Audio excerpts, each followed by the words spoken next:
नमस्कार दोस्तों, मैं अर्जुन आपका स्वागत करता हूं स्टे बाय अर्जुन के यूट्यूब चैनल में। तो दोस्तों, आज की हमारी क्लास है भारतीय कृषि यानी इंडियन एग्रीकल्चर के बारे में। जो है दोस्तों, आज की हमारी दूसरी क्लास है।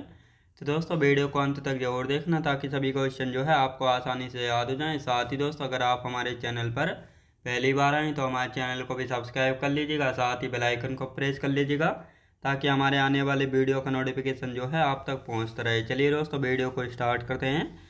तो आज की क्लास में हम जानेंगे भारतीय कृषि यानी इंडियन एग्रीकल्चर के बारे में जो है जानेंगे। तो दोस्तों, यहाँ पे हेडिंग डाल लेते हैं भारतीय कृषि। भारतीय कृषि यानी इंडियन एग्रीकल्चर के बारे में जो है दोस्तों आज की हमारी दूसरी क्लास है। और आज की क्लास में हम दोस्तों किसके बारे में पढ़ेंगे?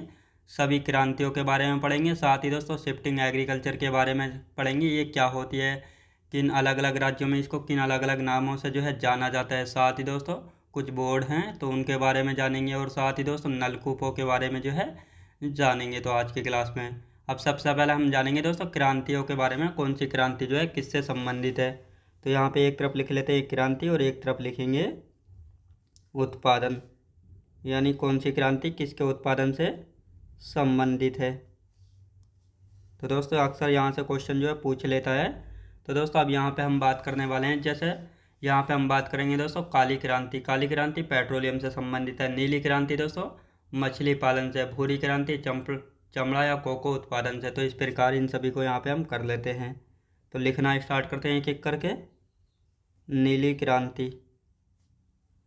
नीली क्रांति की यदि बात की जाए तो दोस्तों ये नीली क्रांति जो है मत्स्य या मछली पालन से, मछली पालन से जो है संबंधित है। और साथ ही दोस्तों यहाँ पे हम बात करते हैं काली क्रांति की। काली क्रांति। काली क्रांति की यदि बात की जाए तो ये किससे संबंधित है?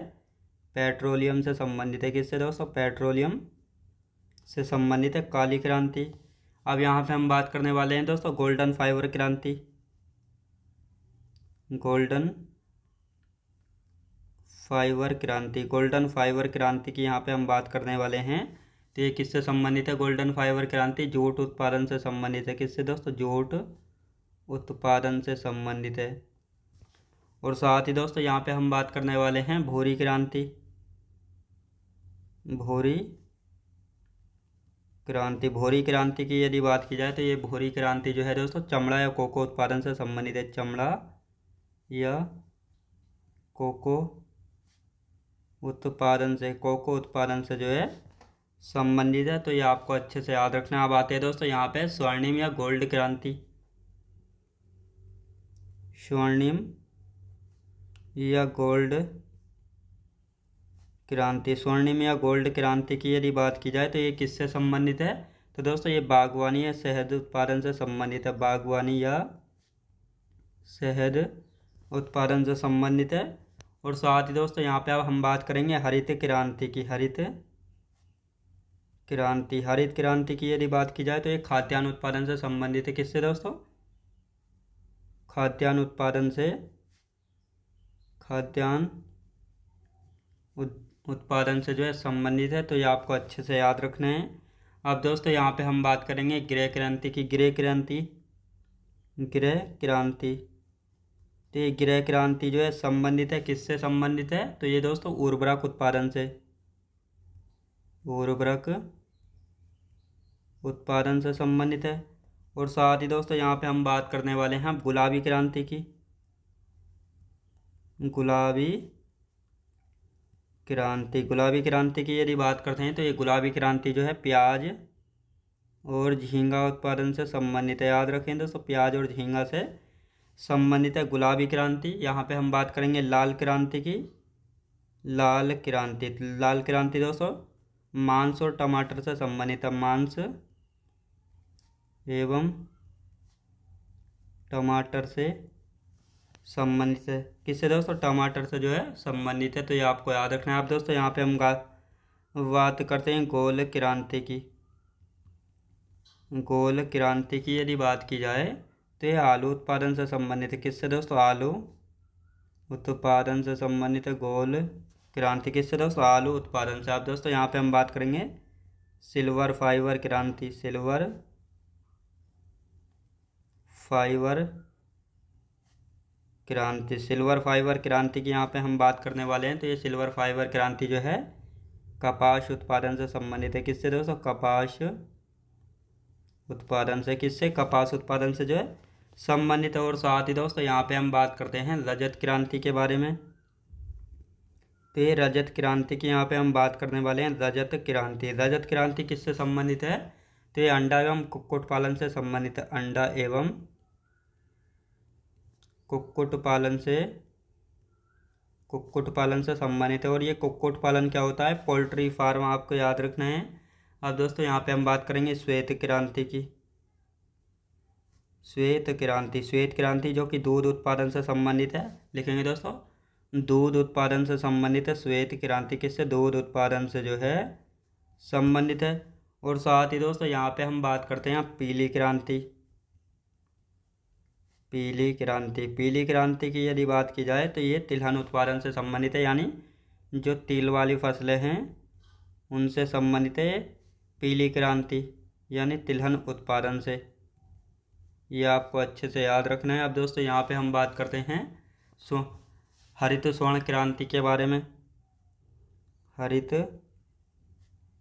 स्वर्ण क्रांति, हरित स्वर्ण क्रांति की यदि बात की जाए तो ये जो है दोस्तों बांस उत्पादन से संबंधित है। बांस उत्पादन से संबंधित है, उत्पादन से संबंधित है। अब दोस्तों यहाँ पे हम बात करने वाले हैं हरित स्वर्ण क्रांति होगी। इसके बाद आते हैं बादामी क्रांति।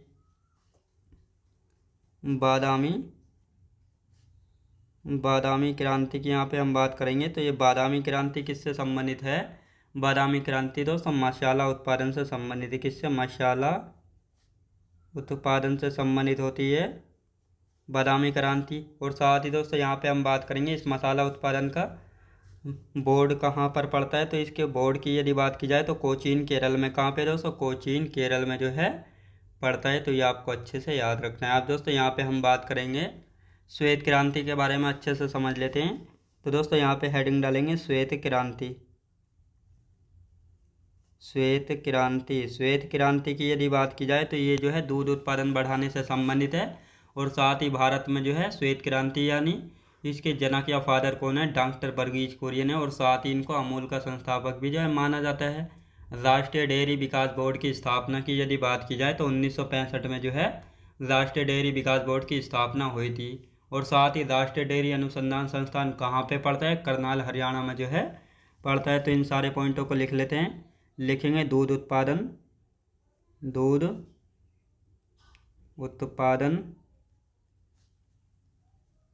बढ़ाने से संबंधित है, यानी जो श्वेत क्रांति है दूध उत्पादन बढ़ाने से संबंधित है। अब दोस्तों इसके जनक की यदि बात की जाए, जो श्वेत क्रांति है इसके जनक कौन है? डॉक्टर वर्गीज कुरियन।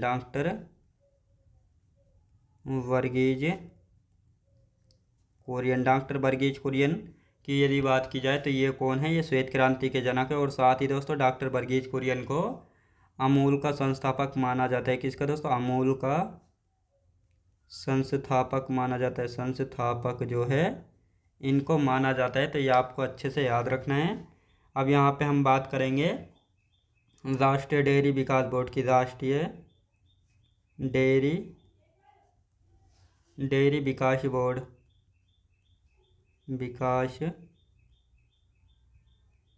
राष्ट्रीय डेयरी विकास बोर्ड की स्थापना की यदि बात की जाए तो 1965 में। कब दोस्तों? 1965 में हुई थी। और साथ ही दोस्तों यहाँ पे हम बात करते हैं राष्ट्रीय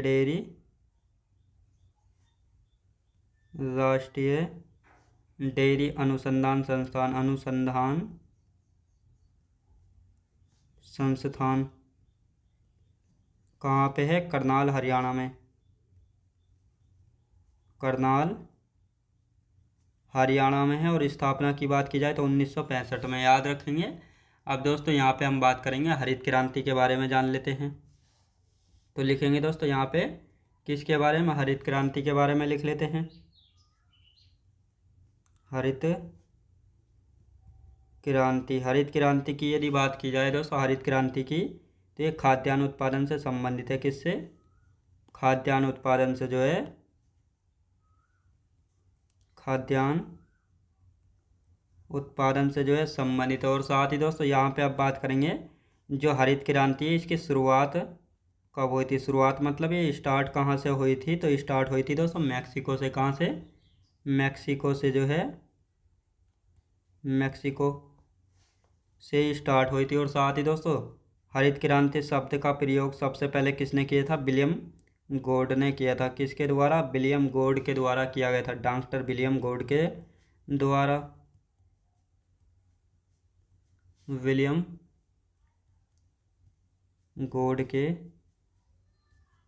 द्वारा, डॉक्टर विलियम गॉड के द्वारा जो है किया गया था, तो ये आपको याद रखना है। अब दोस्तों यहाँ पे हम बात करेंगे विश्व में हरित क्रांति के जनक कौन है। लिखेंगे विश्व में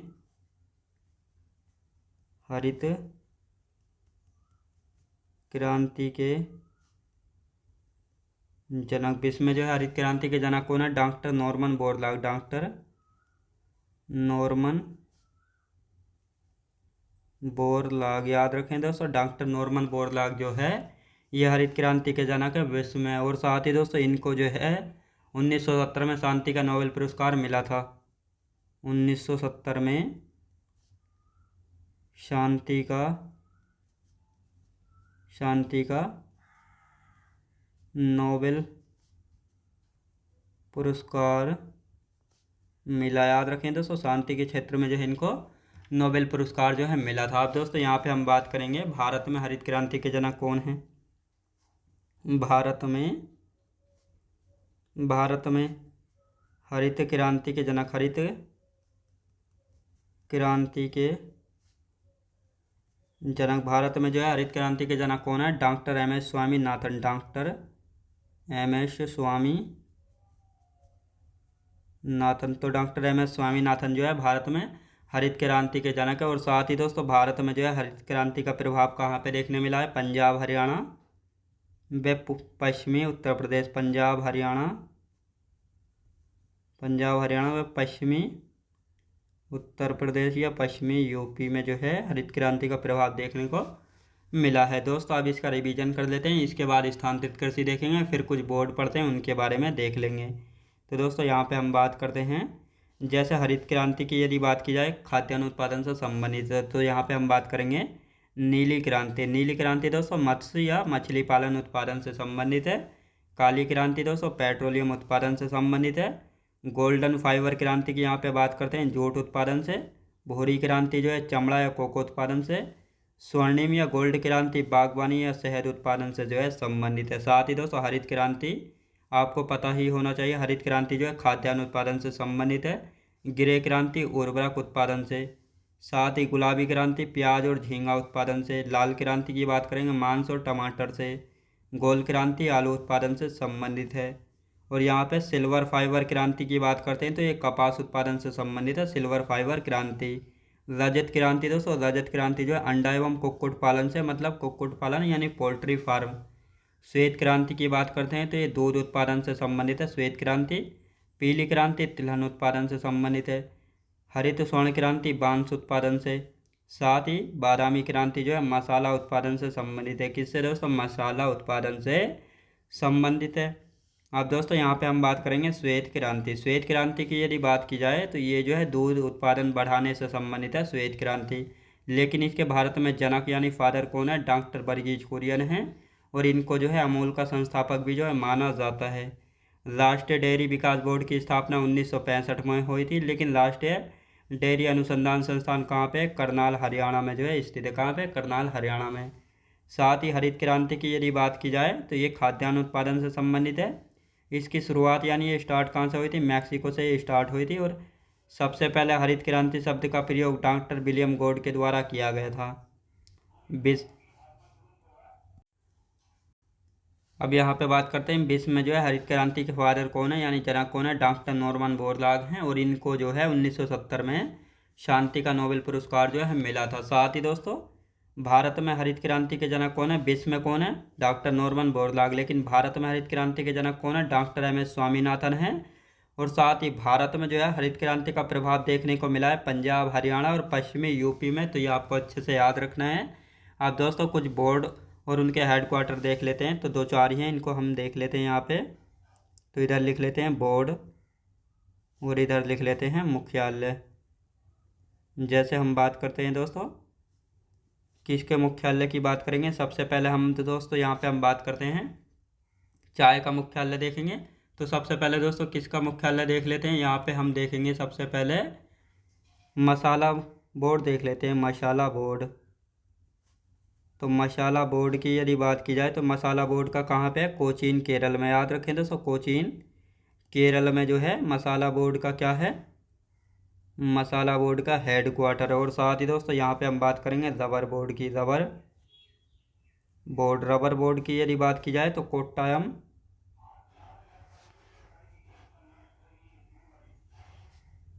कोट्टायम केरल में। कहाँ पे दोस्तों, कोट्टायम केरल में है। तो ये आपको याद रखना है। अब दोस्तों यहाँ पे हम बात करेंगे तंबाकू का।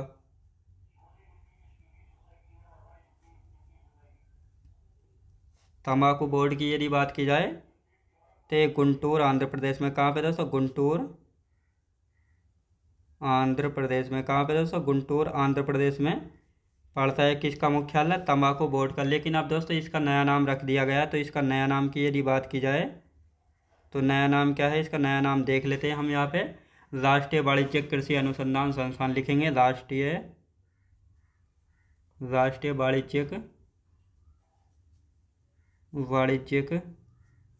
वाणिज्यिक कृषि अनुसंधान केंद्र, कृषि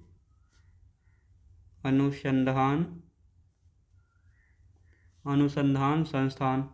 तो ये तंबाकू बोर्ड का जो है नया नाम हो गया। तो ये आपको अच्छे से याद रखने हैं। अब दोस्तों यहाँ पे हम बात करते हैं चाय बोर्ड का।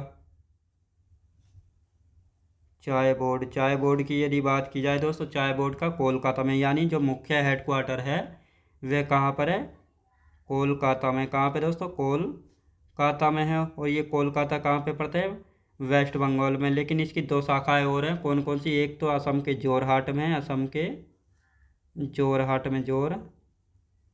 में है। और एक दोस्तों तमिलनाडु के कुन्नूर में, याद रखें दोस्तों, तमिलनाडु के कुन्नूर में है। तो ये आपको अच्छे से याद रखना है। अब दोस्तों यहाँ पे हम बात करते हैं, यानी मसाला बोर्ड जो है कहाँ पर, ये कोचीन केरल में इसका मसाला बोर्ड का हेडक्वार्टर है। रबर बोर्ड का कोट्टायम केरल में, तंबाकू बोर्ड का गुंटूर आंध्र प्रदेश में। लेकिन इसका नया नाम कर दिया गया राष्ट्रीय वाणिज्यिक कृषि अनुसंधान संस्थान। चाय बोर्ड की बात करते हैं तो कोलकाता में, यानी कोलकाता पश्चिम बंगाल में इसका मुख्य हेडक्वार्टर है। लेकिन इसकी 2 ब्रांच और हैं, असम के जोरहाट में और तमिलनाडु के कुन्नूर में। तो ये आपको अच्छे से याद रखना है। अब दोस्तों यहाँ पे हम बात करेंगे शिफ्टिंग एग्रीकल्चर की, यानी स्थानांतरित कृषि के बारे में जानेंगे। तो दोस्तों आप पहले इसको समझ लेते हैं स्थानांतरित कृषि को, फिर इसके बारे में अच्छे से जो है जानेंगे। तो यहाँ पे हम बात करते हैं दोस्तों स्थानांतरित कृषि होती क्या है। तो स्थानांतरित कृषि का मतलब होता है किसान जो है वन का एक हिस्सा लेता है और वहाँ पर जो है पेड़ पौधों को काट कर जो है एक ज़मीन का टुकड़ा जो है साफ कर देता है। और जो पेड़ पौधों को काटता है उनको सूखने के बाद जो है वहीं पर जला देता है। और उनकी जो राख होती है वहाँ पर मिट्टी में जो है मिल जाती है, जिससे मिट्टी की उर्वरता क्षमता जो है बढ़ जाती है। और वहाँ पर जो है दोस्तों 2-3 साल तक जो है किसान क्या करता है, खेती करता है। और इसके बाद जो है इस स्थान को छोड़कर जब वहाँ पर जो है मिट्टी की उर्वरता कम हो जाती है तो इसी प्रक्रिया को वह दूसरे स्थान पर जो है अपनाता है, इसी प्रक्रिया को।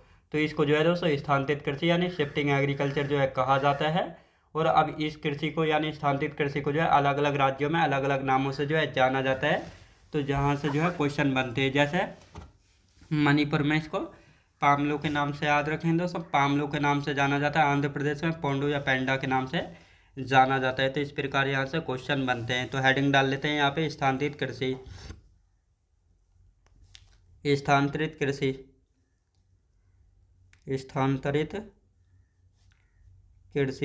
कृषि की यदि बात की जाए तो दोस्तों इसको जो है श्लेष व वर्ण कृषि भी कहा जाता है। श्लेष व वर्ण कृषि भी जो है कहा जाता है। तो ये आपको अच्छे से याद रखना है। अब दोस्तों यहाँ पे हम बात करेंगे, तो जैसे हम बात करते हैं उत्तर पूर्वी राज्यों में स्थानांतरित कृषि को जो है उत्तर पूर्वी राज्यों में, उत्तर पूर्वी राज्यों की यदि बात की जाए तो झूम या झूमिंग कहा जाता है। झूम या झूमिंग कृषि जो है कहा जाता है, तो ये आपको अच्छे से याद रखना है। अब दोस्तों यहाँ पे हम बात करेंगे मणिपुर की, यानी मणिपुर में किस नाम से जाना जाता है। मणिपुर में दोस्तों पामलू के नाम से, पामलू के नाम से जो है जाना जाता है मणिपुर में। और साथ ही दोस्तों यहाँ पे हम बात करेंगे पश्चिमी घाट में किस नाम से जाना जाता है। पश्चिमी घाट में, यानी जो पश्चिमी घाट है तो वहाँ पर जो है कुमारी के नाम से जाना जाता है। किस नाम से दोस्तों? कुमारी के नाम से जाना जाता है। अब यहाँ पे हम बात करते हैं दोस्तों आंध्र प्रदेश की। आंध्र प्रदेश, आंध्र प्रदेश में किस नाम से जाना जाता है? पोंडू या पेंडा के नाम से, पोंडू या पेंडा, पेंडा के नाम से जो है दोस्तों जाना जाता है। अब दोस्तों यहाँ पे हम बात करेंगे झारखंड की। झारखंड में जो है किस नाम से जाना जाता है? तो झारखंड में दोस्तों कुरुबा का नाम से जाना जाता है, कुरुबा के नाम से जाना जाता है झारखंड में, तो ये आपको याद रखना है। अब दोस्तों यहाँ पे हम बात करेंगे हिमालय की। हिमालय में जो है किस नाम से जाना जाता है? खिल, किस नाम से दोस्तों? खिल के नाम से जाना जाता है। अब दोस्तों यहाँ पे हम बात करेंगे मध्य प्रदेश की। मध्य प्रदेश, मध्य प्रदेश में जो है दहिया के नाम से, दहिया के नाम से जो है जाना जाता है, तो ये आपको अच्छे से याद रखना है। अब आते हैं दोस्तों यहाँ पे उड़ीसा की। उड़ीसा, उड़ीसा की यदि बात की जाए तो दोस्तों उड़ीसा में जो है कोमान पामडाबी व बिरिंगा के नाम से जाना जाता है। लिखेंगे दोस्तों कोमान, कोमान पामडाबी, पामडाबी और बिरिंगा के नाम से जाना जाता है, बिरिंगा के नाम से जो है जाना जाता है। और साथ ही दोस्तों यहाँ पे हम बात करेंगे दक्षिण राज्यों में, दक्षिण राज्यों में, दक्षिण राज्यों में किस नाम से जाना जाता है? जारा और इरका के नाम से, जारा और इरका के नाम से जो है दोस्तों जाना जाता है। और साथ ही दोस्तों यहाँ पे हम बात करने वाले हैं मध्य प्रदेश किस नाम से जाना जाता है दोस्तों। अब यहाँ पर जो दोस्तों 2-4 विश्व के हैं, तो इनको भी जो है लिख लेते हैं, यहाँ से भी अक्सर क्वेश्चन बन जाता है। जैसे दोस्तों यहाँ पे हम बात करने वाले हैं, तो यहाँ पे हम बात करने वाले हैं जैसे दोस्तों यहाँ पे मध्य अमेरिका, यानी मध्य अमेरिका की यदि बात की जाए तो मध्य अमेरिका में जो है किस नाम से जाना जाता है? शिफ्टिंग एग्रीकल्चर को मिल्पा के नाम से, किस नाम से दोस्तों? मिल्पा के नाम से जो है जाना जाता है। अब दोस्तों यहाँ पे हम बात करेंगे ब्राज़ील की। ब्राज़ील में किस नाम से जाना जाता है? रोका के नाम से, यानी जो शिफ्टिंग एग्रीकल्चर है ब्राज़ील में इसको रोका के नाम से जाना जाता है। साथ ही दोस्तों इंडोनेशिया की यदि बात की जाए, इंडोनेशिया की यदि बात की जाए तो इंडोनेशिया, तो यहाँ पे दोस्तों इंडोनेशिया में लद्दाख के नाम से, लद्दाख के नाम से जो है जाना जाता है। किस नाम से दोस्तों? लद्दाख के नाम से। वियतनाम, वियतनाम की यदि बात की जाए तो वियतनाम में जो है इसको रे के नाम से, किस नाम से दोस्तों? रे के नाम से जाना जाता है। और मध्य अफ्रीका की यदि बात की जाए, मध्य अफ्रीका, मध्य अफ्रीका में दोस्तों इसको मसोले के नाम से, किस नाम से? मशोले के नाम से जाना जाता है। और साथ ही दोस्तों यहाँ पे हम बात करने वाले हैं वेनेजुएला में, वेनेजुएला, वेनेजुएला में किस नाम से जाना जाता है? कोनको के नाम से। किस नाम से दोस्तों? कोनको के नाम से जाना जाता है। और साथ ही दोस्तों यहाँ पे हम बात करेंगे श्रीलंका में किस नाम से जाना जाता है? चाइना के नाम से। श्रीलंका की यदि बात की जाए तो श्रीलंका में जो है शिफ्टिंग एग्रीकल्चर को किस नाम से जाना जाता है? चाइना के नाम से। किस नाम से? चाइना के नाम से जो है जाना जाता है। अब दोस्तों यहाँ पे हम बात करेंगे 2-4 पॉइंट हमारे और हैं, जैसे किस देश में सर्वाधिक संख्या में ट्यूबवेल पाई गई हैं? तो भारत देश में। भारत की सबसे लंबी नहर कौन सी है? इंदिरा गांधी नहर है, जिसका पुराना नाम है दोस्तों राजस्थान नहर। तो इन सभी पॉइंटों को यहाँ पे हम लिख लेते हैं, यानी किस देश में, किस देश में जो है सर्वाधिक संख्या में, सर्वाधिक संख्या में ट्यूबवेल पाए गए हैं, संख्या में ट्यूबवेल पाई गई हैं। तो ट्यूबवेल जो है पाई गई हैं, तो किस राज्य, कहाँ पे? भारत में जो है सबसे ज़्यादा ट्यूबवेल जो है पाई गई हैं। तो ये आपको अच्छे से याद रखना है। आप दोस्तों यहाँ पे बात करेंगे भारत की सबसे लंबी नहर। भारत की सबसे लंबी नहर, भारत की जो है सबसे लंबी नहर, भारत की सबसे लंबी नहर की यदि बात की जाए तो कौन सी? इंदिरा गांधी नहर है। इंदिरा गांधी नहर भारत की सबसे लंबी नहर है। और इसके पुराने नाम की यदि बात की जाए, पुराना नाम, इसको राजस्थान नहर के नाम से भी जाना जाता था। राजस्थान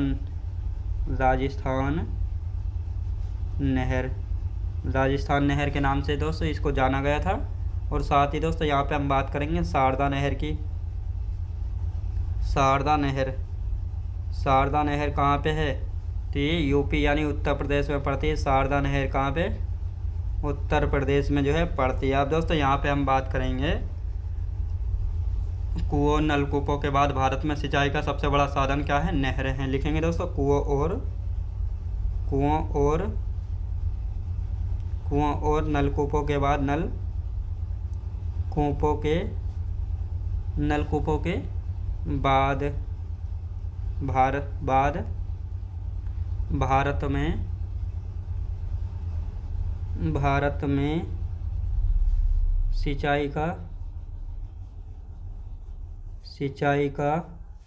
सबसे बड़ा साधन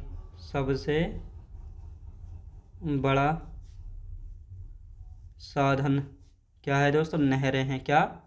नहरें हैं। तो ये आपको याद रखना है। यानी भारत में जो है वो नलकूपों के बाद जो है सिंचाई का सबसे बड़ा साधन क्या है? नलकूप हैं।